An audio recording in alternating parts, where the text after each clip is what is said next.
Hello student, आपका हमारे YouTube channel पर स्वागत है।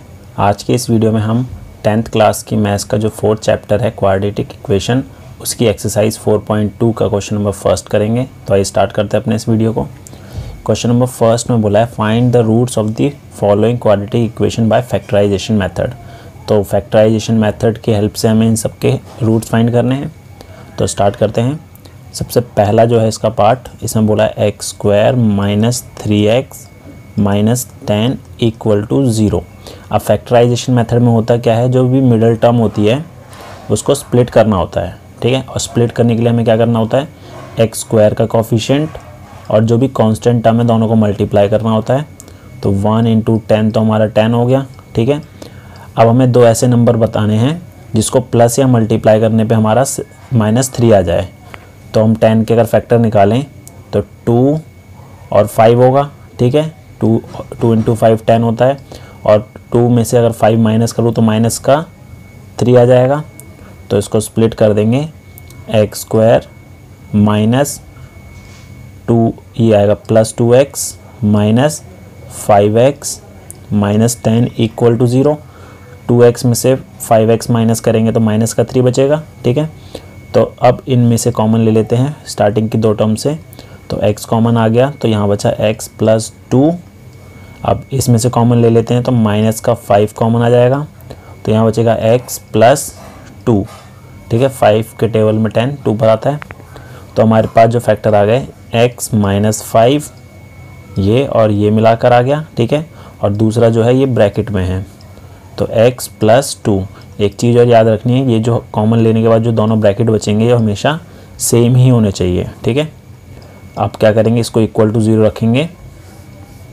तो x माइनस 5 इक्वल टू 0, तो x की वैल्यू क्या आ गई, 5 आ गई, ठीक है। एक तो ये हो गया। अब दूसरे के लिए हम x प्लस 2 को इक्वल टू 0 रख देते हैं। तो x इक्वल टू क्या आ जाएगा, माइनस का 2। तो यहाँ भी x इक्वल टू -2 आ गया। सेकेंड पार्ट देखते हैं इसका। सेकेंड में है 2x square plus x minus 6 equal to 0। तो इसे फैक्टराइजेशन से करने के लिए पहले x स्क्वायर के कोफिशिएंट को, मतलब 2 को, और कांस्टेंट टर्म 6 को मल्टीप्लाई करेंगे तो हमारे पास क्या आ जाएगा, 12 आ जाएगा, ठीक है। अब 12 के फैक्टर अगर मैं निकालूं तो एक तो 2 इंटू 6 12 होता है, एक 3 इंटू 4 भी हमारा 12 होता है, और 1 इंटू 12 भी हमारा 12 भी होता है, ठीक है। बट हमें क्या करना है, मिडिल टर्म हमारे पास है 1 कोफिशिएंट है x का, तो 1 बनाना है। तो प्लस या माइनस करने पर किस में 1 आ रहा है, 3 और 4 में। 4 में से 3 माइनस करूँगा तो 1 हो जाएगा। तो हम मिडिल टर्म को 4 और 3 में स्प्लिट कर देंगे। तो 2x स्क्वायर प्लस, हमें प्लस का 1 चाहिए, तो 4x में से 3x को माइनस कर दिया, -6 इक्वल टू 0, ठीक है। तो अब स्टार्टिंग की दो टर्म में से कॉमन ले लेते हैं। तो 2x कॉमन आ गया, तो यहाँ बचेगा x प्लस में 2। अब इसमें से कॉमन ले लेते हैं तो माइनस का 3 कॉमन आ जाएगा, तो x प्लस 2 इक्वल टू 0। तो हमारे पास आया 2x माइनस 3 और x प्लस 2 इक्वल टू 0। अब दोनों को इक्वल टू 0 रख देते हैं। 2x minus 3 equal to 0। So 2x equal to, ये माइनस का यहाँ कर प्लस हो गया, तो x कितना आ गया, 3/2। अब x प्लस 2 है, इक्वल टू 0 रखेंगे तो x कितना हो जाएगा, माइनस का 2। तो ये इसके रूट्स हो जाएंगे। अब थर्ड पार्ट देखते हैं इसका। थर्ड पार्ट में है √2x square plus 7x plus 5√2 equal to 0। तो हम सबसे पहले x स्क्वायर के कोफिशिएंट को, मतलब कि √2 को मल्टीप्लाई कर लेते हैं 5√2 से, ठीक है। अब √2 को √2 से करेंगे तो 2 ही आएगा, इंटू 5 कितना हो गया, 10 हो गया। और मिडिल टर्म हमारे पास है 7x, ठीक है। तो अगर मैं 10 के जो फैक्टर्स निकालूंगा वो 2 और 5 होगा, और 2 इंटू 5 10 होता है, और 2 प्लस 5 7 होता है। तो 7x को हम स्प्लिट कर देते हैं, √2x square plus 2x plus 5x। 2 और 5 हमारा 7 ही होता है, प्लस का 5√2 इक्वल टू 0। अब हमें क्या करना है, इन दोनों में से कॉमन लेना है और इसमें से कॉमन लेना है। अब देखिए एक चीज़ को यहाँ लिखता हूँ मैं, 2 जो है, 2 को अगर मैं लिखना चाहूँ तो √2 इंटू रूट टू भी लिख सकते हैं, ठीक है। तो अब इसमें से जो है क्या कॉमन आ रहा है, इसमें रूट टू है, यहाँ पर 2 है, तो यहाँ पर 2 बार रूट 2 है, तो 1 बार रूट 2 तो कॉमन आ जाएगा, ठीक है। और एक x कॉमन आ गया, तो हमारे पास क्या बचा, यहाँ पर एक x बचा, प्लस रूट 2 में से रूट 2 कॉमन ले लिया तो हमारे पास एक रूट 2 बचेगा, ठीक है। अब इसी तरीके से इसमें से कॉमन ले लेते हैं तो 5 कॉमन आ जाएगा, और यहाँ बचेगा x प्लस का रूट 2 इक्वल टू 0। तो हमारे पास इसके फैक्टर क्या क्या होगा, रूट 2x प्लस 5, दूसरा है x plus root 2 equal to 0। अब दोनों को इक्वल टू 0 रख देते हैं, root 2x plus 5 equal to 0 रख देते हैं, तो root 2x equal to minus का 5, और x हो जाएगा हमारा -5 अपॉन में रूट 2, और दूसरा है x plus root 2 equal to 0, तो x क्या हो जाएगा, माइनस का रूट 2। तो ये इसके रूट्स हो गए। अब फोर्थ पार्ट देखते हैं इसका। फोर्थ पार्ट है 2x² minus x plus 1/8 equal to 0। तो सबसे पहले इसको और सिंपलेस्ट फॉर्म में करने के लिए इसको एलसीएम ले लेते हैं। तो एलसीएम जो आएगा हमारा 8 होगा, एलसीएम तो 8 हो गया, तो इसको मल्टीप्लाई करा 2 को 8 से, तो 16x², x को 8 से करा तो 8x प्लस 1 इक्वल टू 0। अब ये 8 0 से यहाँ कर मल्टीप्लाई हो जाएगा, तो बचा हमारे पास 16x² minus 8x plus 1 equal to 0। तो अब x² का कोफिशिएंट हमारे पास 16 है और कांस्टेंट टर्म 1 है, तो 16 इंटू 1 16 हो गए। अब इसके कौन कौन से फैक्टर हो सकते हैं, तो 2 इंटू 8 हमारा 16 होता है, और 4 इंटू 4 भी हमारा क्या होता है, 16 होता है, और मिडिल टर्म क्या है हमारे पास 8, तो 4 प्लस 4 8 हो गया। तो इसको कर देंगे 16x² माइनस है तो दोनों पे माइनस आ जाएगा, -4x प्लस 1 इक्वल टू 0। अब इसमें से कॉमन लेंगे हम, तो 16 और 4 में से 4 कॉमन आ जाएगा, और x भी कॉमन आ रहा है, तो 4x कॉमन हो गया। हमारे पास यहाँ बचा 4x माइनस 1। अब इसमें से कुछ भी कॉमन नहीं है तो हमारा -1 कॉमन हो गया, और ब्रैकेट में बचा 4x, माइनस कॉमन लिया तो ये प्लस का माइनस हो जाएगा, ठीक है। तो हमारे पास कौन कौन से हो गए, 4x माइनस 1 ये वाला, और ब्रैकेट वाला भी 4x माइनस 1 इक्वल टू 0। अब दोनों को इक्वल टू 0 रख देते हैं, तो 4x माइनस 1 इक्वल टू 0 रखेंगे तो 4x इक्वल टू 1 हो गया, और x क्या हो गया 1/4, और दूसरा क्या हो जाएगा 4x माइनस 1 इक्वल टू 0, तो 4x इक्वल टू 1, तो x क्या हो गया 1/4। तो ये इसके ज़ीरोस हो जाएंगे। फिफ्थ पार्ट देखते हैं इसका। फिफ्थ पार्ट है 100x² minus 20x plus 1 equal to 0। तो 1 इंटू 100 तो हमारा 100 होता है, और 100 का अगर मैं फैक्टर्स करूं तो 10 इंटू 10 भी होता है 100, और मिडिल टर्म हमें 20 चाहिए, तो 10 प्लस 10 तो 20 होता ही है, तो यहीं से लिख देंगे 100x² minus 10x plus 1 equal to 0। अब दोनों में माइनस क्यों आया, क्योंकि हमारा जो है 20 माइनस का था। अब इसमें से कॉमन लेंगे तो 10 भी आ रहा है कॉमन, और x भी आ रहा है कॉमन, हमारे पास बचेगा 10x माइनस 1, और यहाँ पर कुछ भी कॉमन नहीं है तो 1 कॉमन हो जाएगा, तो 10x माइनस 1 इक्वल टू 0। तो हमारे फैक्टर्स हो गए 10x माइनस 1 और 10x माइनस 1 इक्वल टू 0। अब दोनों को इक्वल टू 0 रख देते हैं, तो हमारा आ गया 10x इक्वल टू 1, तो x क्या हो जाएगा 1/10, 10x minus 1 equal to 0, so 10x equal to 1, तो x क्या हो जाएगा 1/10। तो ये इसके रूट्स हो जाएंगे। क्वेश्चन नंबर 3 जो है इसमें बोला find 2 numbers whose sum is 27 and product is 182। ऐसी 2 संख्याएं ज्ञात कीजिए जिनका योग 27 हो और गुणनफल 182 हो। ठीक है, तो इसको स्टार्ट करते हैं। तो हमें इसमें बोला 2 नंबर का जो सम है वो तो 27 है और उनका प्रोडक्ट जो है 182 है। तो हम फर्स्ट नंबर को x मान लेते हैं। Let first number be x। तो पहले नंबर को x मान लिया तो सेकंड नंबर क्या हो जाएगा सेकेंड नंबर हो जाएगा हमारा 27 माइनस एक्स, क्योंकि दोनों नंबर को जोड़कर कितना दे रखा है 27। ठीक है, अब क्वेश्चन में बोला इन दोनों को अगर मैं मल्टीप्लाई कर दूं तो 182 आएगा। तो प्रोडक्ट कितना दे रखा है, प्रोडक्ट हमारे पास है 182 इन दोनों नंबर का। ठीक है, तो लिख देंगे x into 27 minus x equal to 182 हो गया। अब ब्रैकेट ओपन करूँगा तो 27x minus x square equal to 182। अब इस पूरी टर्म्स को राइट हैंड साइड ले जाएंगे तो हमारे पास क्या बचेगा, एक्स स्क्वायर माइनस का 27x और प्लस का 182 इक्वल टू 0। तो हमारे पास क्वाड्रेटिक इक्वेशन बन गई। अब इसको हम फैक्टराइजेशन मेथड से सॉल्व कर लेते हैं। तो एक्स स्क्वायर का जो कोफिशिएंट है वो तो 1 है और यहाँ पर कांस्टेंट टर्म 182 है, तो इसको मल्टीप्लाई करा तो ये आया। अब इसके फैक्टर्स निकाल लेते हैं। 182 तो 2 से किया 91, फिर 7 से किया तो ये 13 पे हो गया और 13 से किया तो 1। अब मिडिल टर्म हमारे पास क्या है, 27 है। तो 27 कैसे बनेगा, 2 इंटू 7 14 14 और नीचे 13 इंटू 13, ये तो हमारा 182 हो जाएगा और दोनों को प्लस करने पे 27 आ जाएगा।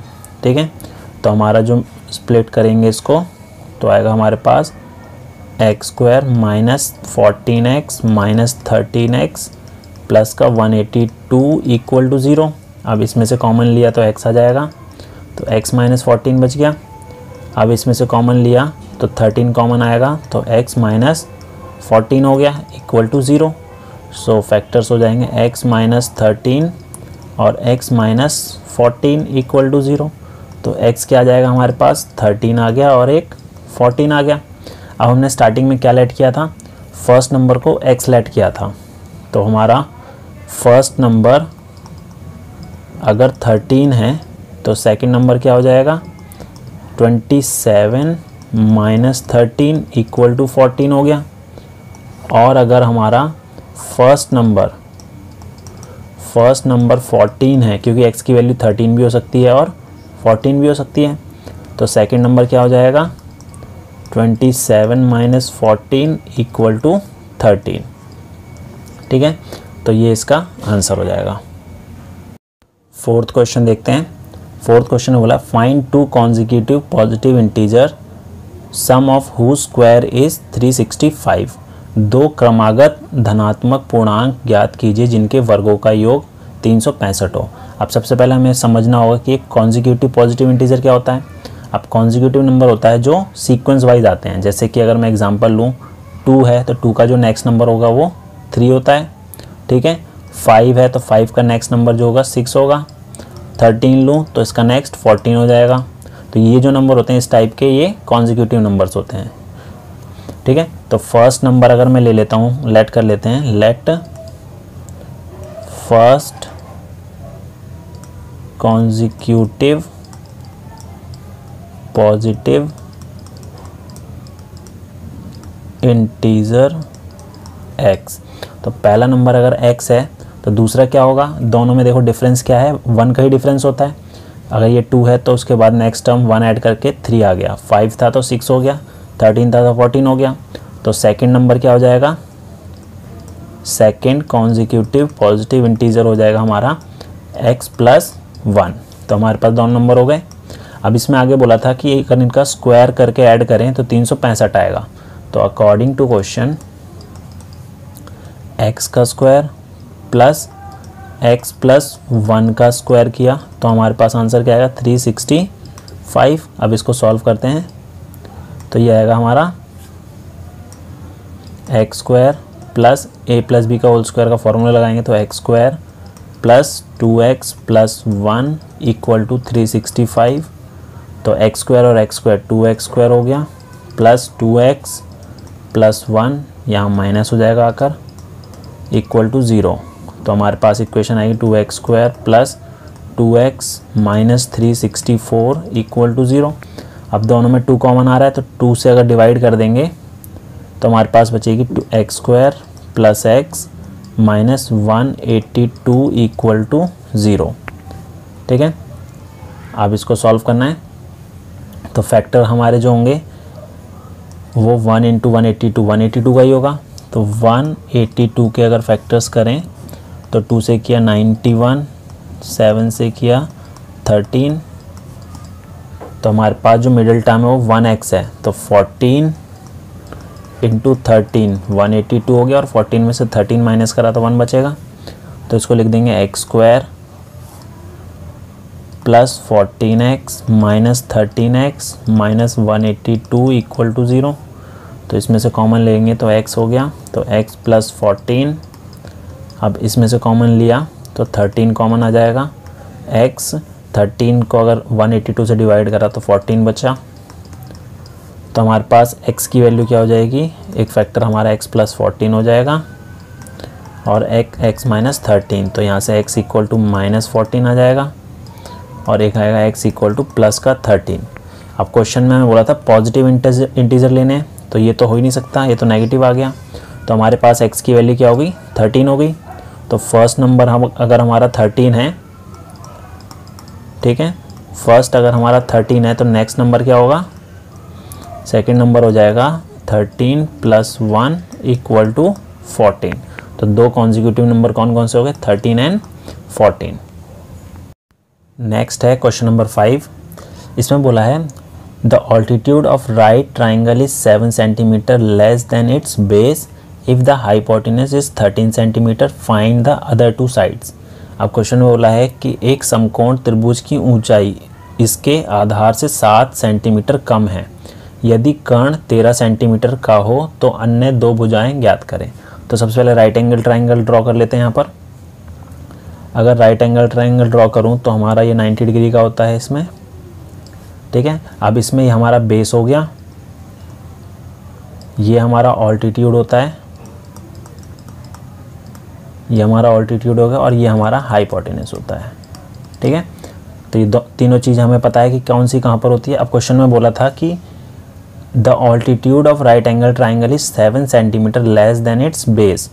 तो जो इसका ऑल्टीट्यूड है बेस से 7 सेंटीमीटर कम है, तो हम लेट कर लेते हैं, let base is equals to x। तो राइट एंगल ट्राइंगल का बेस हमने x ले लिया, तो हमारे पास ऑल्टीट्यूड क्या हो जाएगा,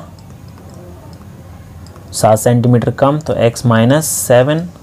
और इसकी हाइपोटेनस कितनी दे रखी है, हाइपोटेनस दे रखी है 13 सेंटीमीटर, 13 सेंटीमीटर दे रखा है, ठीक है। अब हमारे पास पाइथागोरस थ्योरम होती है, पाइथागोरस थ्योरम। पाइथागोरस थ्योरम में क्या होता है, बेस का स्क्वायर प्लस ऑल्टीट्यूड का स्क्वायर इज इक्वल्स टू होता है हाइपोटेनस के स्क्वायर के, ये होता है। अब इस कंडीशन में अगर मैं वैल्यू पुट करूं, बेस तो हमारा x हो गया, तो x का स्क्वायर प्लस ऑल्टीट्यूड है x माइनस 7 का स्क्वायर इक्वल टू 13 का स्क्वायर। तो इसको करा तो हमारे पास क्या आ जाएगा, x square plus a minus b का होल स्क्वायर से ओपन करेंगे तो x square minus 14x plus 49 equal to 169, ठीक है। तो एक्स स्क्वायर हमारा 2x स्क्वायर हो गया minus 14x plus 49 minus 169 equal to 0, ठीक है। तो हमारे पास जो इक्वेशन आएगी 2x स्क्वायर माइनस 14x, अब 49 माइनस 169 करेंगे तो हमारे पास क्या बचेगा, 60 बचेगा, माइनस का बचेगा हमारा 120, तो 120 आ गया इक्वल टू 0। अब दो अगर कॉमन ले लूँ मैं तो हमारे पास बचेगा x square minus 7x minus 60 equal to 0। तो हम क्या करेंगे, ये जो क्वाड्रेटिक इक्वेशन आई है इसके रूट्स फाइंड कर। तो हमारे पास जो क्वाड्रेटिक इक्वेशन आई है वो थी x square minus 7x minus 60 equal to 0। तो अब इसको सॉल्व कर लेते हैं। तो एक्स स्क्वायर का कोफिशिएंट तो 1 है और कांस्टेंट टर्म 60 है, तो 60 के अगर मैं प्राइम फैक्टर्स निकालूं, 2 से किया 30, फिर 2 से किया तो 15, 3 से किया तो 5, फिर 5 से किया तो 1। तो इसके हमें दो ऐसे नंबर बनाने हैं जिसको प्लस या माइनस करने पर 7 आ जाए और मल्टीप्लाई करने पे 60 आ जाए। ठीक है, तो हम क्या करते हैं 2 × 2 4, 4 3 ज़ा 12, 12 × 5, 12 × 5 कितना हो गया हमारे पास 60, और 12 में से अगर 5 माइनस कर दिया तो हमारे पास 7 बच जाएगा। तो मिडिल टर्म स्प्लिट कर देंगे, x² minus 12x plus 5x minus 60 equal to 0। तो इसमें से कॉमन लिया तो x आएगा, तो x माइनस 12 आ गया। अब इन दोनों में से 5 कॉमन आ रहा है, तो x माइनस 12 इक्वल टू 0। तो इसके फैक्टर आ गए x प्लस 5 और x माइनस 12 इक्वल टू 0। तो अब दोनों को इक्वल टू 0 रखेंगे, x प्लस 5 इक्वल टू 0, तो x की वैल्यू क्या हो जाएगी माइनस का 5, और x माइनस 12 को इक्वल टू 0 रखेंगे तो x हमारा क्या आ गया 12। ठीक है, तो जो साइड है वो नेगेटिव तो हो नहीं सकती, तो ये वैल्यू तो पॉसिबल नहीं है। तो हमारे पास x क्या हो जाएगा, x की वैल्यू 12 हो गई, और हमने x किसको लेट किया था बेस को, तो बेस हो जाएगा हमारा, बेस हो जाएगा 12 सेंटीमीटर। तो ऑल्टीट्यूड क्या हो जाएगा, ऑल्टीट्यूड था 7 सेंटीमीटर कम, तो 12 माइनस 7 इक्वल टू 5 सेंटीमीटर। ठीक है, तो ये दोनों जो है इसकी बेस और ऑल्टीट्यूड हो जाएंगे। अब क्वेश्चन नंबर 6 देखते हैं। क्वेश्चन नंबर 6 में बोला है a cottage industry produce a certain number of pottery articles in a day. It was observed on a particular day that the cost of production of each article was 3 more than twice the number of articles produced on that day. If the total cost of production on that day was rupees 90, find the number of articles produced and the cost of each article. अब इस question में बोला गया है कि एक कुटीर उद्योग एक दिन में कुछ बर्तनों का निर्माण करता है। एक विशेष दिन यह देखा गया कि प्रत्येक नग की निर्माण लागत उस दिन के निर्माण किए गए बर्तन की संख्या के दुगने से 3 अधिक है। यदि उस दिन की कुल निर्माण लागत 90 रुपये थी तो निर्मित बर्तनों की संख्या और प्रत्येक नग की लागत ज्ञात कीजिए। अब इस क्वेश्चन में हमें क्या बताना है, आर्टिकल्स बताने की, कितने आर्टिकल्स उस दिन प्रोड्यूस किए गए और उसकी कॉस्ट कितनी है एक आर्टिकल की। ठीक है, तो हम क्या करते हैं, लेट कर लेते हैं। अब हमने इसमें लेट किया है कि जो आर्टिकल है वो x प्रोड्यूस किए गए। ठीक है, और उसकी जो कॉस्ट है एक आर्टिकल की वो कितनी बोली हुई थी कि जितने आर्टिकल प्रोड्यूस किए गए हैं उसके दुगने से 3 ज़्यादा। तो ये हो जाएगा हमारा 2x प्लस 3, और टोटल जो कॉस्ट है वो कितनी दे रखी है, total cost of production, total cost of production जो दे रखी है वो 90 रुपीज़ दे रखी है। ठीक है, तो कॉस्ट कैसे निकलेगी, नंबर ऑफ आर्टिकल्स को उसकी एक आर्टिकल की कॉस्ट से मल्टीप्लाई करेंगे तो टोटल कॉस्ट होती है। तो x into 2x plus 3 equal to 90। अब ब्रैकेट अगर ओपन करूँ तो हो जाएगा 2x² plus 3x equal to 90। तो हमारे पास इक्वेशन क्या हो जाएगी, 2x² plus 3x minus 90 equal to 0। अब क्या करेंगे, ये जो क्वाड्रेटिक इक्वेशन आई है इसको सॉल्व कर लेते हैं। अभी क्वाड्रेटिक इक्वेशन है, इसको सॉल्व करते हैं। तो 2x² plus 3x minus 90 equal to 0 हमारे पास क्वाड्रेटिक इक्वेशन थी। तो x² का कोफिशिएंट 2 है और कांस्टेंट टर्म 90 है, तो 180 हो गया। 180 के अगर मैं प्राइम फैक्टर्स निकालूं, 2 से किया तो 90, फिर अगेन 2 से किया 45, 3 से किया 15, 3 से किया 5, फिर 5 से किया तो 1। अब हमें 2 ऐसे नंबर बनाने हैं जिसको प्लस या माइनस करने पर 3 आ जाए और मल्टीप्लाई करने पर 180 आ जाए। ठीक है, तो हमारे पास जो नंबर आए हैं वो क्या है, 5 3 ज़ा 15 हो गया, और 2 2 ज़ा 4, 4 3 ज़ा 12। 15 माइनस 12 करूँगा तो हमारे पास 3 आ जाएगा और मल्टीप्लाई करने पे 180। तो 2x² plus 15x minus 12x minus 90 equal to 0। तो इसमें से कॉमन लिया तो हमारे पास x आया, 2x प्लस 15, इसमें से क्या कॉमन आ रहा है, इसमें से कॉमन आ रहा है हमारे पास 6। तो हमारे पास बचा 2x प्लस 15 इक्वल टू 0। तो हमारे पास फैक्टर आ गया x माइनस 6 और 2x प्लस 15 इक्वल टू 0। तो आ गया हमारे पास x इक्वल टू 6 हो गया और x क्या आ जाएगा माइनस का 15 अपॉन में 2। ठीक है, तो जो नंबर ऑफ आर्टिकल है नेगेटिव और फ्रैक्शन में तो हो नहीं सकते, तो ये तो हो ही नहीं सकता, पॉसिबल नहीं है। ठीक है, तो ये रिजेक्ट हो जाएगा। हमारे पास x क्या हो गया 6 हो गया, तो नंबर ऑफ आर्टिकल्स कितने हो गए, number of articles produced is equals to 6 और cost of each article, cost था 2 इंटू एक्स प्लस 3, तो 12 प्लस 3 इज इक्वल्स टू ₹15। तो ये हो जाएगा इसका आंसर।